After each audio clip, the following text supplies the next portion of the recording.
What's up?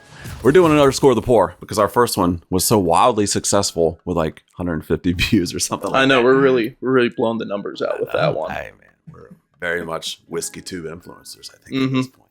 No, so all jokes aside, we're going to do some more fresh cracks. I think these are mostly fresh cracks. I know you've had a couple of pours out of yours. Yep. So what we've got here, I've got 3 bottles. Riley's got 3 bottles. We'll turn it into 2 episodes. We're not going to make these too long. We're going to score each of these bottles, and this is just for fun. Let's just see how these pours are. So when you're out there shopping, if you see some of these bottles and you trust us and our opinions, then, we'll give you kind of an idea of how we feel about these bottles. So the way we're going to do that, we're just going to take a pour. We're going to drink it. I'm looking over here at my spreadsheet. We've got a spreadsheet here. So we're going to rate it on nose and palate and finish, with palate being the highest weighted. So we're going to give it out of a 10-point scale. We're going to rate the nose, then we'll rate the palate, then we'll rate the finish. We're going to run some calculations and some weights. We'll come up with a score out of 10. I'll do that. Riley will do that. We'll get the average of our scores. That'll be the score. And it's going to be kind of funny because these pours, we didn't talk about this before we got our pours together. So he brought some fun bottles. I got some fun bottles, one that I picked up today, some that I picked up recently, and we just want to taste them. So let's do it. First impressions for the two of us. Yeah, exactly. Let's do it. So we're going to start with, we have the James E. Pepper Decanter bottle. So Riley, I think, actually just picked up a bottle of this. Yep, haven't cracked it yet. Yeah, so here we go. Fresh crack right here. I can't go too hard because it's not on the table. Oh, and I spoiled what one of the others is. Let's talk a little bit about, so I heard about this bottle first through, what's his name? Fred Minnick, I think, had a list where he was talking about exciting bottles for 2024, and this was on there, and our local shop got one in, and it was like $60. So for $60 with people saying it's good, I'd like to give it a try. They got more than one in because both of us got one. Yeah, I think they got one case is what Lisa was telling me. So this was about $60. The bottle's beautiful. We'll have a picture of it for you guys to take a look at. So apparently this was a bourbon that was re-released in 2023. People, of course, love the bottle. It's from the James E. Pepper Distillery. It's a recreation of a historic bottle that was produced at the distillery in 1945. So the design of the bottle is to highlight the color of the whiskey, blah, blah, blah, all that fun stuff, right? The bourbon itself, a blend of older stocks. It's got some corn, some rye, some malted barley, and some malted rye aged in new toasted and charred barrels made from Kentucky oak. Air seasoned for a minimum of 18 to 24 months. I don't really know what that means. And then they've got, do you? You know what air seasoned means? Like air touches the barrels? Cool. I mean, maybe they dried out the barrels before putting the juice in it? I have no clue. I have no idea. Whoa, so James E. Pepper Distillery, DSP KY5. That's an old distillery. Blend of 5.5 years. Average age of the whiskeys in the blend is 5.5 years. Bottle straight from the barrel, which is nice. So it's uncut, unfiltered. Average proof of 105.4. What's this one? I think that one is about the same. It's 53.9. So this is actually at 107.8. A little bit higher. Let's go. We got a higher one. That's a good one. Some mention a proof of 114.4. Damn, we didn't get that.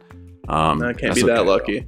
And then tasting notes and all that. But we'll get to that. I'm not too worried about that. We're about to find out the tasting notes. All right. That's some information. We'll see if all that makes it into the video. And if people even care. I kind of care about, I like knowing about like a story about the bottle. Yeah. To me, like that's helpful. Helps me get invested into it a little bit. 100%. I find I enjoy the taste of whiskeys that I know more about the distillery. It's because like I'm rooting for them. Oh, 100%. Especially with these smaller distilleries, which I don't know that James E. Pepper is a smaller distillery. I have no idea.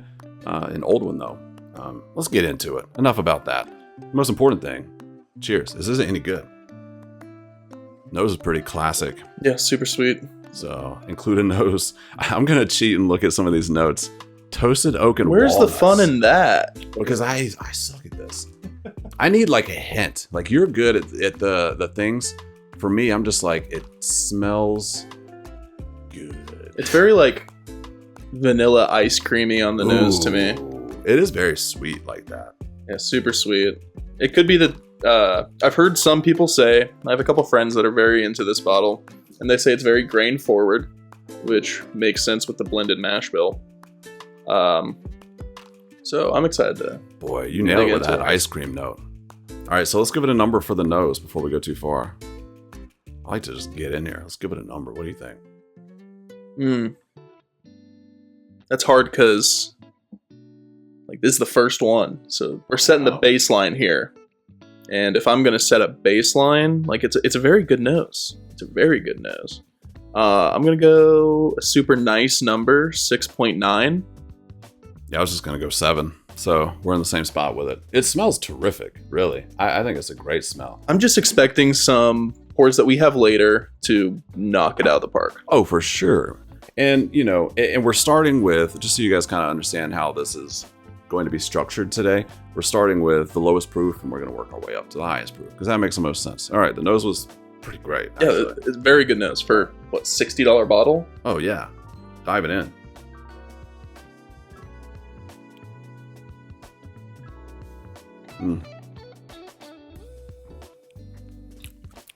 First sip of the day.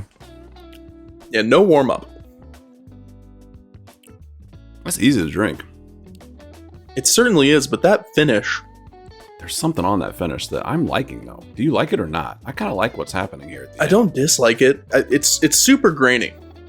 I would go as far as guessing that James E. Pepper, whether it's their own distillate or whoever they source from, they're very proud of their grains. Because that is a grainy boy.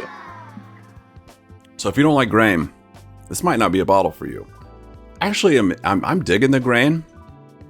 Some people are saying this bottle is $65 to $80. It's getting up there a little bit. Steal for us. But yeah, we got a great deal on it. It's good. It's definitely good. For $60, great job. Throw in the fact that you got a decanter bottle that you can throw your infinity blend into after.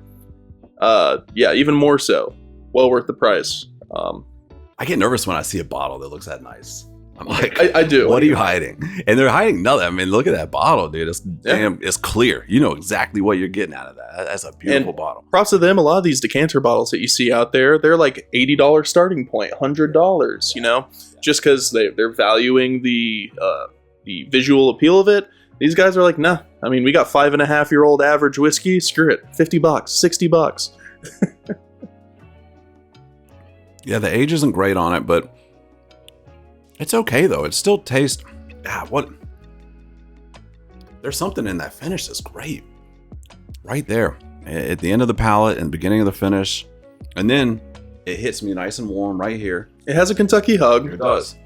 Just sliding down, dude. I mean, here's the deal: for $70 with a bottle that looks that good, I would recommend it. I would say try it if you are into the kind of the grain. And once you mentioned it, I get it more on the nose now, but that sweetness still comes through.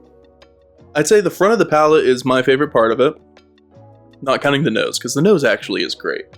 But once it gets to the back palate going into the finish for me, that's when all that grain hits me. And I don't hate a grain-forward bourbon or whiskey. I just need something else in the mix that can, go toe-to-toe with it in the ring. And this is very one note at the back of the palate to me.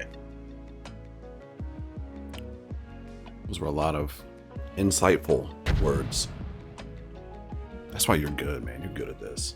I'm just like, I can give it a number, but I don't know what the f***'s going on with it. I'll give you my number. Yeah, I want to hear yours, and then tell me if you're getting without coming across overly grainy. Like that's the big thing, is that they say it doesn't come across overly grainy. No, they missed the mark on that. Yeah, I don't know if that's because I definitely do. Like once you mentioned it, I've got it, man. I get that grain. Hazelnut and toffee. I'm just not getting a lot of that. I'm with you. I don't think it's overly complex. No, but it's very easy to drink. But that's not going to get a high score from me, right? So I think that's 7 now. You know what I think the best part about this whiskey is?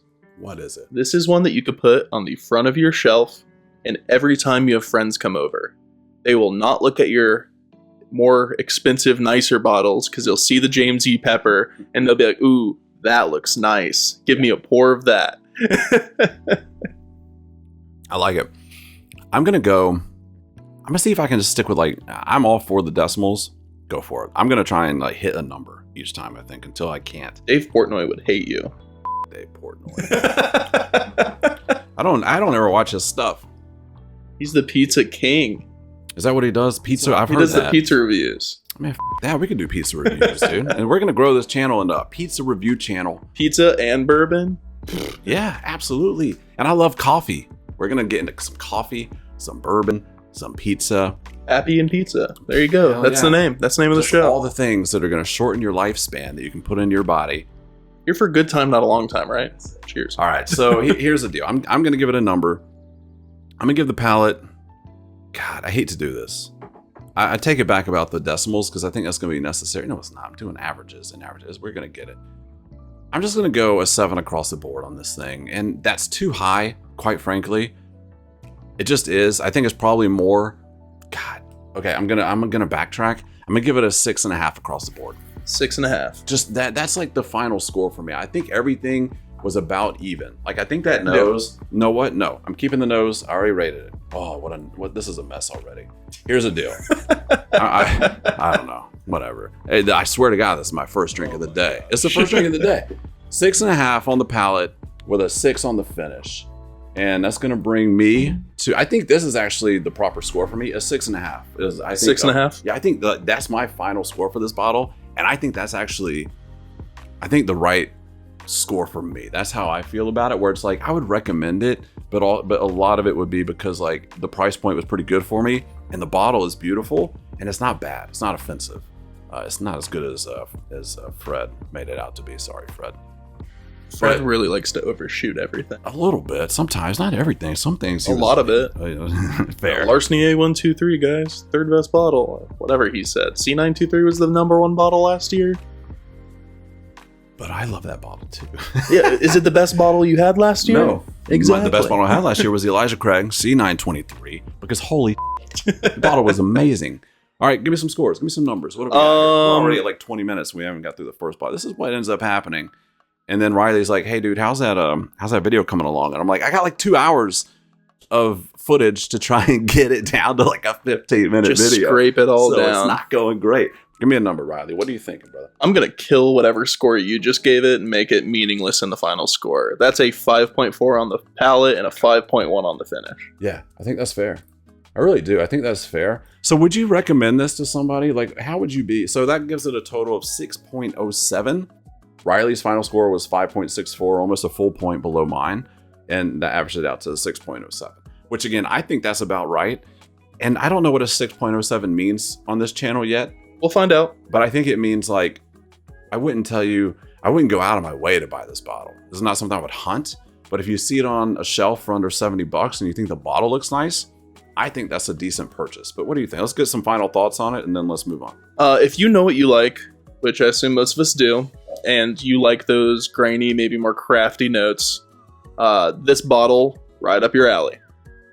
Outside of that, if you like the way it looks, or you just want something that's barrel proof and comes in a pretty bottle and is affordable, like there's a lot of reasons to want it. I'm just not the biggest fan. Like I own one, I'm not going to get rid of it, but I'm probably not going to make it a daily sipper. That's fair. All right. There you have it, folks.